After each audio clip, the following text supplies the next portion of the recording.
Fala comigo assim, Deus é bom. Deus é bom, meu querido. E glória a Deus, né?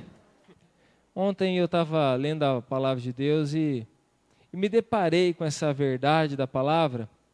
E o Espírito Santo de Deus colocou no meu coração para que eu estivesse ministrando vocês, a igreja, né, com respeito a isso. Feche os seus olhos um instante. Eu sei que talvez não seja a realidade de todos aqui, mas tem alguns gigantes que se levantam. Pode ficar com seus olhos fechados. Tem alguns gigantes que se levantam na nossa vida e que começam a aprisionar o nosso coração, começa a nos sufocar, começa a querer nos derrubar. E um desses gigantes é uma palavrinha que diz culpa. E eu quero que você reflita um pouquinho sobre isso. Se talvez há um sentimento de culpa no seu coração por alguma coisa. Talvez você ainda não sinta. Talvez há algumas coisas que estão leves, outras estão muito pesadas para você. Mas eu tenho certeza que o Espírito Santo hoje quer curar pessoas, libertar pessoas que estejam vivendo o cárcere da culpa. Mantenha seus olhos fechados, nós vamos orar. Senhor, eu quero colocar essas vidas que estão aqui. Senhor amado, quando o Senhor me deu essa palavra, eu não saberia, Senhor Deus, não sabia quem estaria aqui. Mas o Senhor já sabia. E Deus amado, eu peço ao Senhor que o propósito dessa palavra venha a ser cumprido hoje. E Deus, que no nome de Jesus, já na palavra de autoridade, eu quero já declarar a cura, a libertação sobre todo o coração que vive encarcerado pela culpa, que vive aprisionado pela culpa, no nome de Jesus. Amém. Essa é uma palavra então, meus amados, de libertação para a tua vida. Amém? Deus, a palavra de Deus nos diz assim, conhecereis a verdade e a verdade vos... A verdade, ela nos liberta, ela nos coloca numa nova vida. Né? Tem alguns irmãos assim na nossa igreja, tem vários, né? Você vai conhecendo os testemunhos, apesar de não estar aqui o irmão Jaime, né? O irmão Jaime tem um testemunho de conversão muito interessante, se você quiser saber, uma hora você pergunta para ele, ele te conta, tá bom? Mas ele disse assim, que numa noite, ele foi parar numa igreja lá em Matelândia, e ele estava pensando em sair depois, né? Foi parar no culto lá, devido a um serviço que ele estava fazendo. E tinha uma pastora e chamou ele, né? Tá gravado aí, depois você pergunta para ele se é assim mesmo, tá bom? Você confere lá. Mas chamou ele e falou assim, eu sei o que você quer. E fez uma oração pela vida dele. E ele disse que ele sentiu algo que ele nunca havia sentido na vida dele, apesar de todas as coisas a maneira que ele estava levando a vida dele, tá bom? E a libertação aconteceu na vida dele de uma maneira, segundo ele, instantânea. Aquele jugo que Satanás tinha sobre a vida dele foi tirado das costas dele. E ele disse que daquele dia em diante ele tomou uma decisão na vida dele, uma posição. Ele assumiu aquela posição depois daquela oração. E depois daquele dia ele não faltou mais uma vez na igreja. Já pensou? Para alguém que não queria entrar na igreja? Impressiona ou não? E hoje é um irmão abençoado, é um dos líderes de célula da igreja, casado, tem os filhos, glória a Deus, e vocês o conhecem. Eu nem tinha preparado, você veio no meu coração agora. E eu quero que você abra comigo, em 1 João, quero ler um texto bíblico, de libertação para você. A palavra de Deus tem libertação para você. 1 João, capítulo 1, versículo 9. Esse versículo já tem desafiado várias pessoas a tê-lo gravado no seu coração. Esse versículo nós precisamos tê-lo gravado, decorado. Sabe o que significa decor? Né? Você ter algo decor significa ter de coração. Né? A palavra grega para coração, né? Então, decor, essa palavra vem do grego. Você decorar, gravar no coração. Então você precisa ter essa palavra de Deus gravada no seu coração E diz assim, preste atenção. 1 João, capítulo 1, versículo 9. Se confessarmos os nossos pecados, Ele é fiel e justo para nos perdoar os pecados e nos purificar de toda injustiça. Vamos só mais um versículo para frente. E agora o capítulo 2, versículo 1. João vai dizer: filhinhos meus, estas coisas eu vos escrevo para que não pequeis.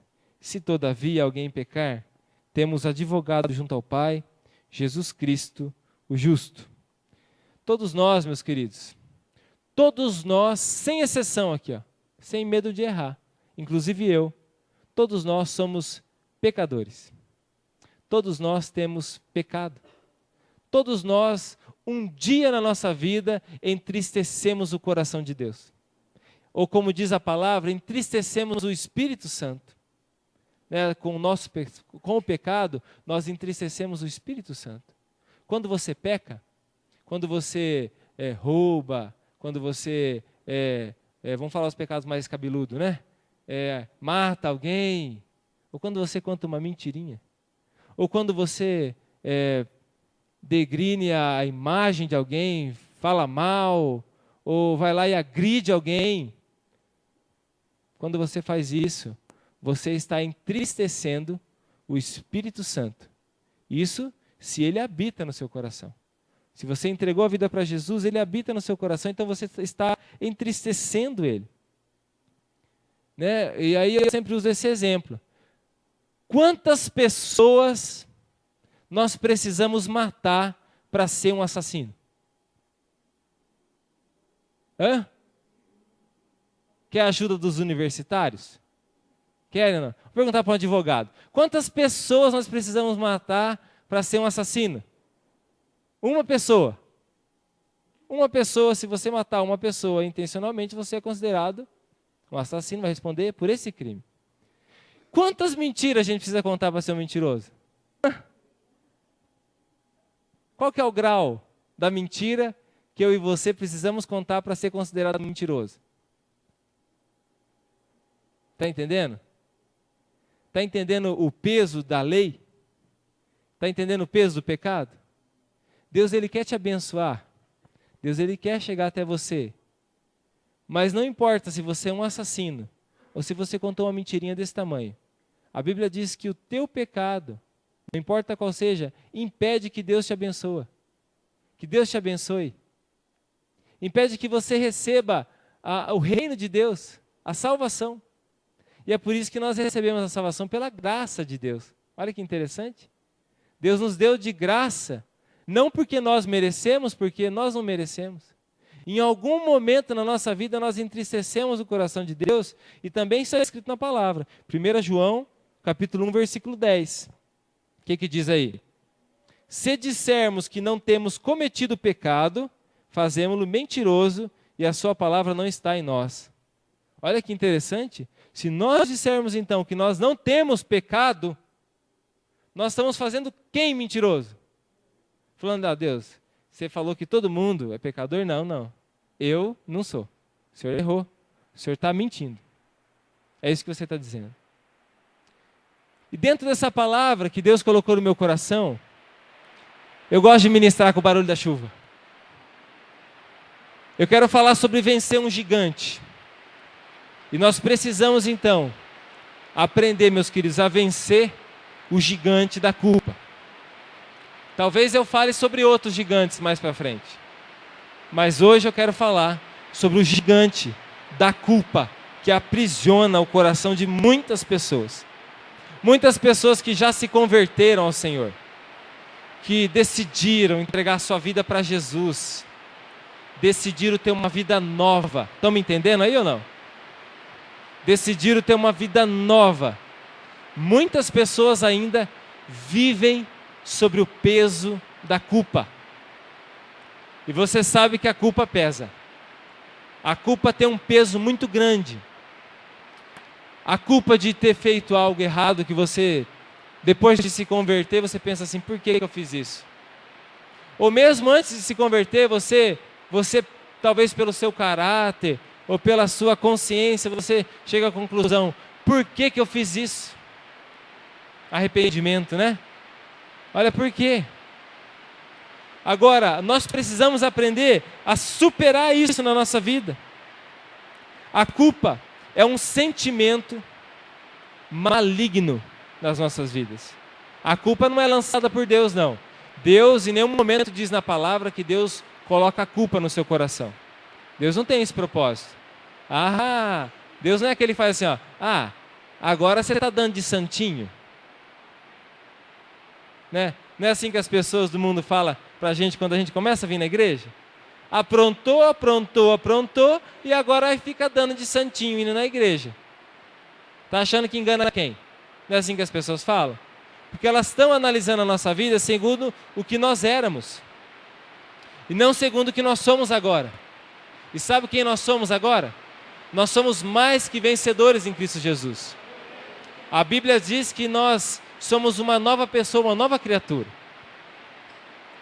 Mas fala para esse irmão abençoado que está do seu lado assim, mas depende da sua decisão em ser. E esse gigante, é um gigante que eu e você precisamos vencer em nome de Jesus. Os primeiros versículos, meus irmãos, que nós lemos aqui, o versículo 9, depois o versículo 1 do capítulo 2, ele fala de alguém que já se converteu. Não é verdade? Está falando assim, filhinhos, estas coisas eu vos escrevo para que não pequeis. Quer dizer, alguém que já conheceu a palavra. Mas diz, se todavia alguém pecar, nós temos um advogado junto ao Pai, Jesus Cristo justo.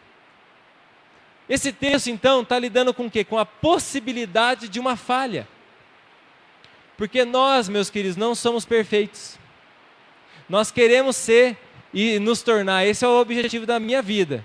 E de todo convertido deve ser, chegar à estatura de Cristo. Esse ano você já falhou? Já errou esse ano? Já teve que pedir perdão para Deus? Já? Teve que pedir perdão para um irmão? Talvez esse ano o inimigo quis colocar a culpa no seu coração de novo. Sendo que a Bíblia diz que nós temos um livre acesso diante de Deus, que se nós nos arrependermos, nós somos perdoados por Deus. Tem uma condição para você ser liberto da culpa, é o arrependimento. Você conhece o Judas Iscariotes? Conhece? Quem aqui já ouviu falar do Judas Iscariotes? Quem aqui conhece alguém que chama Judas Iscariotes? Ninguém, né? Judas, ele falhou. Ele teve a todo tempo com Jesus, ele andou do lado de Jesus, ele foi discipulado por Jesus, ele ia na célula de Jesus, ele almoçou com Jesus, ele jantou com Jesus, enfim. Ele era uma pessoa de confiança que ele cuidava do dinheiro do grupo, ele era o tesoureiro do grupo. Só que Judas, diante de uma falha, de uma fraqueza, com uma outra intenção no coração, ele entregou a Jesus para as autoridades e condenou a Jesus, na verdade, com o que ele falou para as pessoas. Entregou o seu mestre. Traiu, essa é a palavra certa. Ele traiu. Você já traiu Jesus? Às vezes a gente trai Jesus nas pequenas coisas, ou nas grandes, como Judas fez. Só que Judas teve toda a oportunidade, assim como Pedro, de se achegar diante de Deus, amado, diante de Jesus, e se arrepender. Olha só, a chance que ele tem. Mas o que a culpa fez com ele? Levou ele para onde? Levou ele para o suicídio. Né? Levou ele para o suicídio, ele se matou com o demônio no pescoço dele. Né? Você sabe que o demônio, aquele ditado, né, que tem, que a gente não pode brincar com faca que o diabo atenta, isso aí é verdade, né? Isso aí é verídico. Isso aí a palavra de Deus confirma.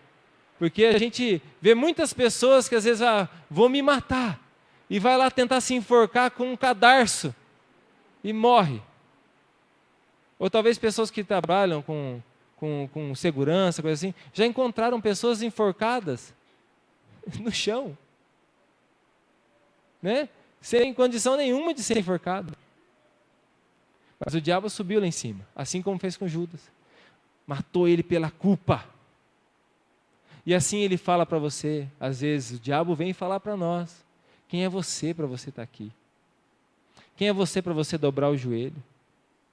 O diabo ele quer nos afastar da presença de Deus, mas Deus quer que nós nos aproximemos.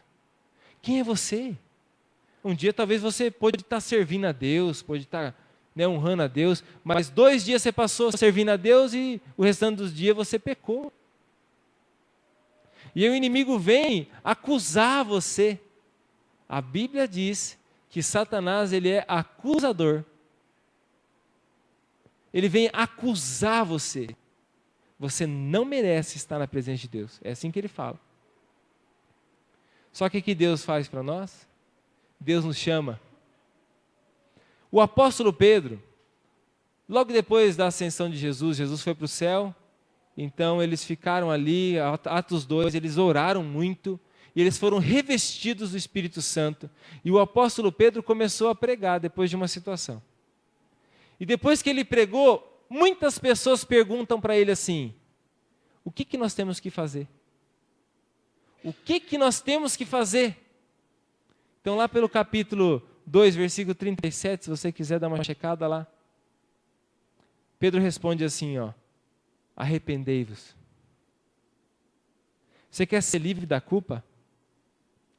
Você quer tirar a culpa do seu coração? Você tem que se arrepender. E não se importar pelo que as outras pessoas vão dizer. A gente vive muito pensando no que as pessoas vão dizer de nós. O que a pessoa vai dizer de nós e ficar vendo eu indo na igreja? Né? Vai começar a dizer que você é fanático. Vai começar a dizer que você já não dá tempo para mais nada. Você não curte mais nada. Né? Agora fica lá na igreja. Agora fica lá orando. Pecou, agora fica orando. Glória a Deus, né? Não é verdade? Então você tem que vencer isso. Vencer essas acusações. Às vezes o inimigo usa pessoas para falar para você algumas coisas. Jogar você lá embaixo. Falar para você coisas que te humilham. Coisas que te fazem sentir mal. Porque o inimigo quer colocar culpa no seu coração. O inimigo quer jogar culpa sobre o seu coração. E você tem que tomar uma posição na sua vida e repreender a Satanás. Fala comigo assim: eu tenho autoridade para repreender a Satanás. Olha, a culpa faz da gente que a gente viva infeliz, faz que a gente adoeça espiritualmente, a gente já não consegue mais buscar a Deus como deveria, faz com que a gente adoeça fisicamente, sabia? Muitas pessoas estão doentes por causa da culpa, assim como estão doentes por causa da falta de perdão. Faz com que você se esqueça de quem é Deus. A culpa faz com que a gente se esqueça e a gente veja Deus. O inimigo quer que você veja Deus como um carrasco. Meus irmãos, Deus está aqui, de braços abertos para você. Se Ele quisesse te fulminar, Ele já tinha fulminado. Ele teve a oportunidade para isso. Mas Ele não quis. Ele quer te salvar. Ele quer transformar a sua vida, transformar a sua casa. Mas aí a gente chega no papel nosso. O que é uma conversão? O que é uma conversão genuína? Quando a gente pode dizer, essa pessoa se converteu. Quer dizer, essa pessoa ela se posicionou. Se converter não é mudar de igreja. Se converter é mudar o coração. É claro, se você está plantado aqui nesse lugar, é aqui que você tem recebido o alimento, se você tem sido cuidado, ministrado aqui. Amém? Agora tem muitas outras igrejas sérias também, comprometidas com o reino de Deus, como tem algumas que não são, né? Mas tem muitas que são. Mas você tem que estar ligado a um local, e você tem que estar aqui frutificando, e você tem que estar aqui comprometido, decidido com o reino de Deus. Quem que tem que orar? É só o nosso líder? É só o meu discipulador? É só o pastor, pastora? Claro que não. Todos nós. Porque Deus te deu essa autoridade para você vencer a culpa. A culpa também te limita no crescimento. A culpa tem a capacidade de te fazer estagnar, de não ir mais para frente. E como? Como que a gente pode lidar com tudo isso? A gente pode lidar com o passado. Tem como apagar o passado? Tem como apagar ou não? Não tem. Meus irmãos, o que você viveu daqui para trás, não tem como apagar. Está feito. O que você fez, o que você errou, não importa quais foram os seus erros, está feito, não tem mais como apagar. Está feito. Não vai ter como ir lá passar uma borracha. Não dá mais. Está escrito no livro, lá no céu. No livro sobre a sua vida. Que um dia, no grande dia, a Bíblia diz que esse livro vai ser analisado. Só que espero eu que nesse dia, né, em algum dia desse livro, dessa história da sua vida, tenha lá assim, ó, uma nova página aberta, escrito assim, ó, nova vida. Conversão.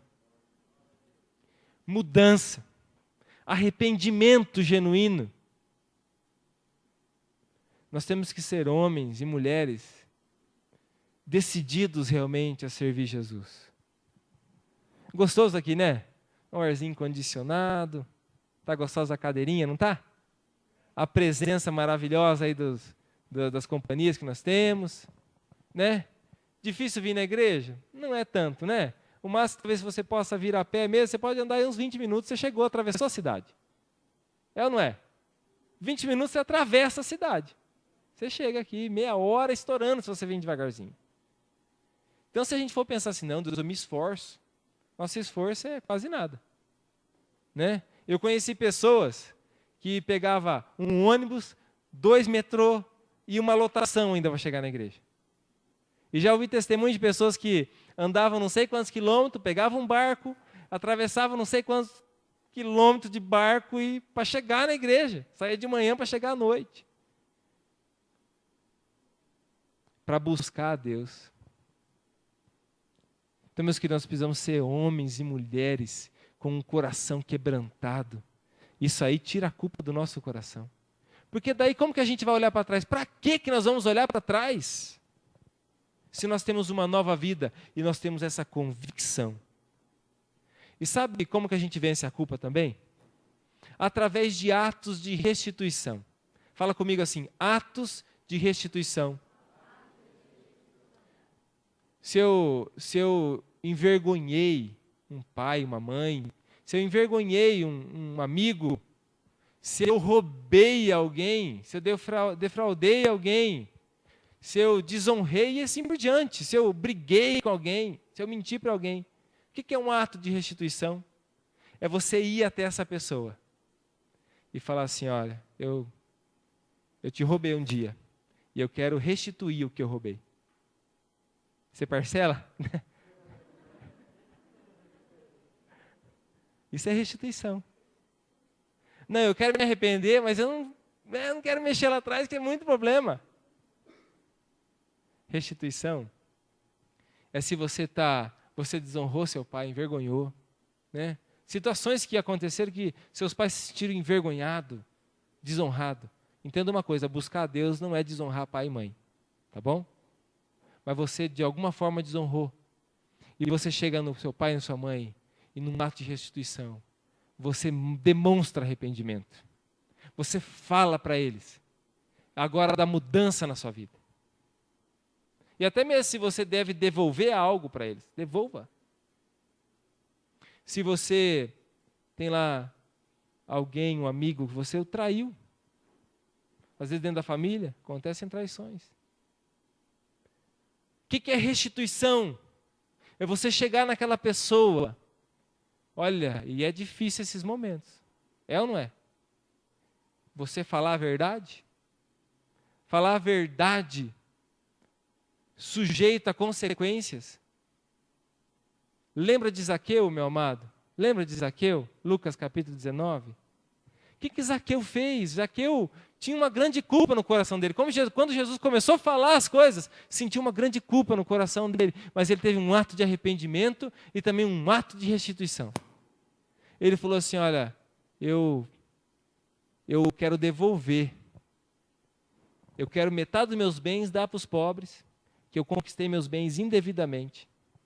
E eu quero devolver as pessoas que eu defraudei 4 vezes mais. Era o valor que ele roubava das pessoas. Aí você pode dizer, esse é convertido. Hã? Encontrar um Zaqueu assim, esse é ou não é? Você acha que a culpa vai ocupar lugar no coração dele? De jeito nenhum. Ele restituiu. Eu já cheguei nos meus pais, não sei se eu contei isso algumas vezes, né? Na época da minha adolescência, algumas coisas que Deus me fez lembrar. Ano retrasado foi isso, quando eu estava em Céu Azul ainda. E um dia eu juntei meu pai e minha mãe e falei assim, olha, eu quero pedir perdão pelas vezes que eu desonrei vocês. Que eu bebi escondido, né? Que eu cheguei em casa embriagado, né? Tudo sujo, ralado. Ou que eu briguei com vocês, né? Diante de uma correção. Olha só. E às vezes que a gente tem que falar a verdade, né? Para as pessoas que a gente ama. Não é verdade? Isso, você quer ser liberto? Quer ou não? Você quer ser liberto? Se há alguma culpa no seu coração, você quer ser liberto? Você precisa lidar com isso. Com coragem. Feche os seus olhos. Deus, Ele quer derramar humildade sobre você hoje. E há uma unção, meu querido. Deus revelou essa palavra. Ele nos deu essa palavra porque há uma unção hoje aqui, de libertação. E a libertação vai acontecer em alguns corações. Corações decididos a largar essa culpa, a deixar de lado e também tomar um ato de restituição. Não é ato de se aparecer, não. É ato de se humilhar, porque a restituição nos envergonha. Eu quero que você reflita na sua vida. Que você peça para o Espírito Santo, tem algo no meu coração que me aprisiona, tem uma culpa que me aprisiona. E eu preciso dizer isso para você. Eu não estou falando isso de eu estou falando que Deus está fazendo. Coisas que você sabe, está aí no teu coração. Coisa que ninguém sonha, mas está guardado aí. Agora, se você não encarar isso, meu querido, você pode até ficar na igreja, sentadinho aqui, crescer, pode às vezes até crescer na igreja, se tornar uma pessoa, mas quando você chegar diante de Deus, Deus que conhece o seu coração, você não vai entrar no céu. Porque dentro do seu coração, uma culpa, você não vai lidar com ela. Uma atitude de arrependimento.